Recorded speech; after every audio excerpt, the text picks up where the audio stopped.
₹125 की पेट्रोल की जो हालत अब हो गई है, अगर व्यक्ति की इनकम हो निश्चित रूप से भरवा सकता है 100-125 का, अगर इनकम है तो। लेकिन जब इनकम लगातार कम होती चली जा रही है, रोजगार खत्म होते चले जा रहे हैं, नौकरियां कहीं भी मिल नहीं रही हैं, न सरकारी क्षेत्र में न प्राइवेट में। सरकार ने तो सब कुछ सारी नौकरियां बंदी कर रखी हैं और आर्थिक स्थिति लगातार डामाडोल होती जा रही है। मजदूर को मजदूरी नहीं मिल रही, किसान को उसकी लागत नहीं मिल पा रही। ऐसे हालत में कोई 90 रुपए भी 80 रुपए भी कैसे भराएगा? बड़ी मजबूरी होगी जब उसे भराना पड़ेगा। जब काम ही करना है, एक ऐसी परिस्थिति होगी कि बाकी सारी चीजों को काट के वो आदमी वो काम कराएगा।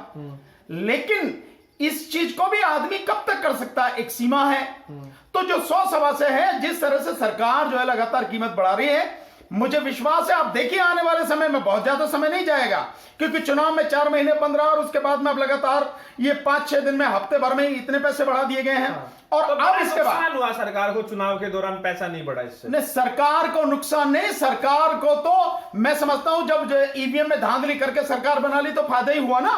नुकसान तो तब होता जब ईमानदारी से वाकई में चुनाव होता, तो इस सरकार को नुकसान होता और देश को शायद फायदा होता। लेकिन इस सरकार ने तो लूट करके जो सरकार बना ली, सरकारी गुंडागर्दी के दम पर सरकार बना ली। बात जो ये नुकसान की उसकी बात करें, सरकार के नुकसान की बात नहीं, देश की हालत क्या है, देश का नुकसान क्या है, देश की जनता को क्या सुविधा मिल रही है, इसको देखने की जरूरत है। देश की जनता की स्थिति क्या है? अगर ये कहा जाए कि देश की हालत तो है क्या है, तो वो लोग कह रहे हैं कि आप जो है श्रीलंका चले जाए, श्रीलंका की हालत देख लीजिए क्या। तुम्हारे बाप का देश है, श्रीलंका चले जाओ। मतलब कोई भी मुंह उठा के कह देता श्रीलंका चले जाओ, या वहां देखो या वहां देखो। इस देश को क्यों ना देखो? तुम श्रीलंका से कंपेयर कर रहे हो, तुम विश्व गुरु बनने वाले हो तो अमेरिका से कंपेयर क्यों नहीं करते? तुम रशिया से कंपेयर क्यों नहीं करते? तुम फ्रांस और इंग्लैंड से कंपेयर क्यों नहीं करते?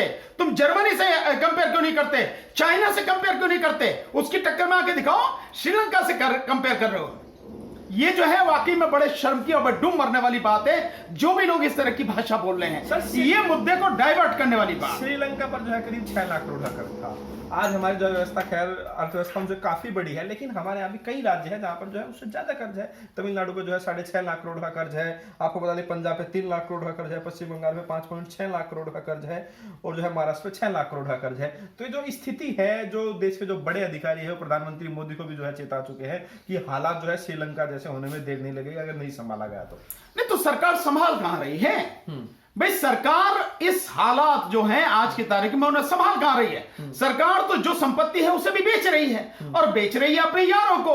सरकार वाकई में आर्थिक उन्नति के लिए कोई ठोस कदम उठाती, कोई नीति ऐसी बनाती जो उद्योग धंधे वो आगे बढ़ते, मजदूरों को मजदूरी मिलती, तब तो कोई बात बनती। सरकार तो कहीं भी ऐसी कोई काम नहीं कर रही है। सरकार का तो एक ही उद्देश्य है, या इस सरकार का तो एक ही सूत्रीय कार्यक्रम है, और वो कार्यक्रम है चुनाव। हमेशा चुनाव मोड में रहती है सरकार। और जैसे उत्तर प्रदेश और 5 राज्यों के चुनाव हुए, उसके बाद में 2024 के लोकसभा चुनाव और बिजनेस नहीं चल रहा है। तो अगर काम धंधा बिजनेस नहीं चल रहा है, तो जो पार्टियां हैं उनको इलेक्ट्रल बॉन्ड के जरिए जो है पैसा तो खूब मिल रहा है। बीजेपी को सबसे ज्यादा पैसा मिला, तो लोगों का काम, बिजनेसमैन जो लोग पैसा देना चाह रहे हैं, तो उनका चल रहा होगा तभी तो। वो बिजनेसमैन जो पैसा दे रहे हैं वो देश की जनता का ही पैसा है। जो उन पे कर्जा है सरकार उन्हें माफ कर रही है, औने पौने दाम में उनको चीजें बेच रही है, उनको हर तरह की सुविधा दे रही है। उसमें से वो मुट्ठी भर अगर सरकार को दे देते हैं और बाकी सारा लूट लेते हैं, वो देश की संपत्ति है, किसी और की नहीं। एक बड़ा मामला वो लूट कर ही दे रहे हैं कि जो प्रशांत भूषण है, उन्हीं ने जो है जो सुप्रीम कोर्ट में जिस मामले को लेकर गए कि एक कंपनी है जो कि पश्चिम बंगाल से है, उसको जो है डर की वजह से उसने जो है 40 करोड़ जो है पार्टी को दिए, बीजेपी को दिए, कि जो है उस पर जो है किसी तरह की रेड ना हो। तो इसको लेकर आप कैसे देख रहे हैं? अभी जो है मामला सुनवाई के लिए सुप्रीम कोर्ट में पहुंच रहा है। तो देखिए, कोई ऐसी नई बात डर दिखाकर भी पैसा लिया जा रहा है। निश्चित रूप से जो बिजनेसमैन हैं या जो लोग हैं जो मतलब 2 नंबर का काम करते हैं, जो बेईमानी का काम करते हैं, उनको ब्लैकमेल करने में बीजेपी नंबर 1 है। इसमें तो कोई बात ही नहीं है। रेड लगी है किनके यहाँ? संजय राउत जो महाराष्ट्र। देखिए कुछ भी है, संजय राउत वगैरह के विषय में तो इसलिए लग रही है ना रेड, क्योंकि वहां पर सरकार है, उद्धव ठाकरे जी मुख्यमंत्री हैं, वहां पर सरकार है शिवसेना की, और वो किसी भी हालत में ये मध्य इसको महाराष्ट्र को अपने कंट्रोल में लेना चाहती है, इसलिए उनके ऊपर रेड पड़ी है। और जैसा मैंने सुना ये भी कहा जा रहा है कि पहले उन पर प्रेशर बनाया गया कि भाई वो इसमें से बगावत करके और जो बीजेपी में आ जाए, ये भी चीजें हुई कल जो मैं जैसा सुना है, मैंने न्यूज में सुना। तो ये तो सारी चीजें चल रही हैं, येन केन प्रकारेण शाम दाम दंड भेद, हर तरह से किसी भी तरह से प्रदेश की हो देश की हो सत्ता हाथ में रखनी है, चाहे खरीदनी पड़े, चाहे बोलना पड़े, धमकाना पड़े। आज जो स्थिति देखने को मिल रही है उसको लेकर आप क्या कहेंगे? क्योंकि बीजेपी के जो खुद के अपने लोग, अपने जो नेता है सुब्रमण्यम स्वामी, वो खुद कह रहे हैं कि देश में विद्रोह जैसे हालत पैदा हो जाएंगे अगर जो है महंगाई को नहीं संभाला है। जेडीयू जो है केसी त्यागी कह रहे हैं कि महंगाई कम होनी चाहिए। लेकिन क्या लग रहा है जो अपने नेता है और जो सहयोगी दल है, क्या उनका कोई पकड़ नहीं है पार्टी पे, सरकार पे, क्योंकि खुद बहुमत से सरकार है? तो इसको लेकर आप कैसे समझ? भाई मुझे तो ऐसा लगता है अरुण जी कि ये जितने भी लोग कह रहे हैं ये घड़ियाली आंसू बहा रहे हैं। अगर वाकई में ये इस विषय में संवेदनशील हैं तो इन्हें निश्चित रूप से पार्टी से खुल के कहना चाहिए हम तुम्हारा साथ भी नहीं देंगे। बेशक चाहे वो पार्टी सत्ता में बनी रहे, उसके पास इतना बहुमत है कोई सत्ता से नहीं जा सकती, लेकिन आप ये तो कह सकते हैं कि भाई अगर आप ये सब चीजों पे ध्यान नहीं दोगे, इसको कम नहीं करोगे, तो हम आपके साथ में रहेंगे। देश अगर तबाह हो जाएगा तो आपके साथ का मतलब क्या, सरकार का मतलब क्या है, उन्हें कहना चाहिए। पर ऐसा तो कुछ भी नहीं है, केवल ये सब ड्रामे कर रहे हैं, नौटंकी कर रहे हैं, कह रहे हैं कि भाई हाँ ये देश ऐसे हालत में, देश जितना वो कह रहे हैं उससे ज्यादा बदतर हालत में है। देश किस तरह से है, लोगों को रोटी नहीं उपलब्ध है। आप बाकी तो और चीजें छोड़ दीजिए, इस देश की लगभग आज की तारीख में 80 करोड़ आबादी को रोटी नहीं मिल पा रही है। आपको सर लग रहा है कि जो श्रीलंका का डर दिखाया जा रहा है कि भाई अगर पेट्रोल डीजल के दाम महंगे हो रहे हैं ताकि लोग विरोध ना करें कि भाई लगे ही नहीं भाई चलो भाई मोदी जी देश के लिए अगर पैसा ज्यादा ले रहे तो कोई दिक्कत नहीं, क्या आपको लग रहा है ये भी एक डर की राजनीति है ताकि राष्ट्रवाद की आड़ में और बाकी आड़ में जो है लोगों को अगर उसको पैसा ज्यादा भी लिया जा रहा है, टैक्स कलेक्शन अगर ज्यादा किया जा रहा है ताकि लोगों को लगे चलो भाई कोई बात नहीं, ठीक है हालात देश के लिए हम लोग इतना देने के लिए। ये आज से नहीं है अरुण जी, बहुत पहले से है। राष्ट्रवाद की आड़ में, धर्म की आड़ में, सेना की आड़ में, देशभक्ति की आड़ में, ये सब इसी तरह से ब्लैकमेल करते हैं देश की जनता। सरकार फेलियर नहीं है, सरकार पूरी तरह से फेल है। और मैं अगर ये कहूं कि देश की जनता को नोचने वाली, गिद्धों की तरह नोचने वाली, ये एक बहुत ही घिनौनी सरकार है जिसे देश की जनता का कोई फिक्र नहीं है। किसी भी हालत में देश की जनता मर जाए, कुछ नहीं इससे फर्क। क्या आपको लग रहा है सर ये जो हालात है इससे पहले भी इस तरह के हालात आपने लग रहा है कि पहले भी थे या नहीं? हमने अपनी जिंदगी में अब तक में इतने भयानक हालात नहीं देखे, इतने बुरे हालात हमने नहीं देखे। हालात बुरे रहे हैं, बीच में भी पहले भी मंदी आई, लेकिन ऐसे हालात होती चली जा रही। तो आप कह रहे हैं कि आर्थिक स्थिति जो है पूरी तरह से डामाडोल हो चुकी है? नहीं, पूरी तरह के डामाडोल नहीं, पूरी तरह से चरमरा चुकी है। एक तरह से आप कह सकते हैं पूरी तरह से खत्म हो चुकी है। और बीजेपी जिस तरह से सत्ता हासिल करने के लिए पानी की तरफ पैसा बहाती है, ऐसा नमूना मैं नहीं समझता दुनिया में भी शायद कहीं किसी को देखने के पास तो खूब पैसा, उसकी आर्थिक स्थिति तो सुधर रही है, देश की क्यों बिगड़ रही है? नहीं, पार्टी की स्थिति तो इसलिए कि देश का जो वो है सारा सबको देश को लूटा जा रहा है। भाई आप कहीं भी हो तो आप टैक्स बढ़ाए चले जा रहे हैं, तो आप तो टैक्स कलेक्ट कर लेने जो भी आपको चाहिए, खर्चा चाहिए सरकार चलाने का। इसके अलावा जो आपको पैसा चाहिए, आपके पूंजीपति यार हैं जिनको आप देश की प्रॉपर्टी लुटा रहे हो, देश की संपत्ति लुटा रहे हो, वो आपको इलेक्शन में जो चंदा देते हैं, पैसा देते हैं, तो आपको तो कोई चिंता नहीं है। बीजेपी को सरकार चलाने के लिए या बीजेपी को सत्ता में बने रहने के लिए या सत्ता के लिए जो पैसा चाहिए, उन्हें कहीं कोई दिक्कत नहीं है।